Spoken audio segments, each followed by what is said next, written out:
ലണ്ടനിലാണെങ്കിൽ അല്ലെങ്കിൽ ഇപ്പൊ സ്വീഡനിലൊക്കെ അവസ്ഥ, അല്ലെങ്കിൽ നോർഡിക് കൺട്രീസിൽ നമ്മൾ കണ്ടിട്ടുള്ള ഒരു അവസ്ഥ, ഞാൻ ഇപ്പൊ ആർട്ടിക്കിൾ ഒന്നൊന്നായി കാണിച്ചു. 2014 പറഞ്ഞതാ UAE ഇത് തീവ്രവാദ സംഘടനയാണ്, മുസ്ലിം ബ്രദർഹുഡിന്റെ സാധനമാണ്, ISIS ആയിട്ട് ബന്ധങ്ങളുണ്ടെന്ന് പറഞ്ഞു. അത് ഒന്നും ചെയ്തില്ല. 2017 വീണ്ടും റിപ്പോർട്ട് വന്നു. അവസാനം ഇപ്പം നമ്മൾ കാണുന്നത് 2025 ഓരോരോ 13, 14, 15 വയസ്സുള്ള ആൾക്കാർ പോയിട്ട് അവിടെയും ഇവിടെയും പോയിട്ട് പൊട്ടിത്തെറിക്കുക.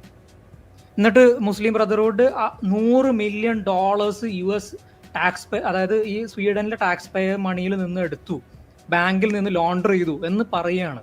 മുസ്ലിം ബ്രദർഹുഡ് ആരാണ്? തീവ്രവാദ സംഘടന. ഈ മുസ്ലിം ബ്രദർഹുഡിന്റെ ആസ്ഥാനമായിട്ട് പറയുന്നത് ലണ്ടനാണ്. അപ്പോൾ ലണ്ടനിലെ അവസ്ഥ എന്തായിരിക്കും എന്നുള്ളതാണ് ഞാൻ പറയുന്നത്. അപ്പൊ പറയുമ്പോൾ ഈ രണ്ട് കുട്ടികൾ അവിടെ പോയിട്ട്, ഈ രണ്ട് അച്ഛനും അമ്മയും അവിടെ പോയി തിരിച്ചു വന്നിട്ടാണ് ഈ പറഞ്ഞ പോലെ കോണ്ടാക്ട് ഉണ്ടാകുന്നത് ISIS ആയിട്ട്. അത്ര അധികം അപകടകരമായിട്ടുള്ള ഒരു അവസ്ഥയിലൂടെയാണ് നമ്മൾ പോയിക്കൊണ്ടിരിക്കുന്നത്, അല്ലെ വെസ്റ്റ് പോയിക്കൊണ്ടിരിക്കുന്നത് എന്നുള്ളതാണ്.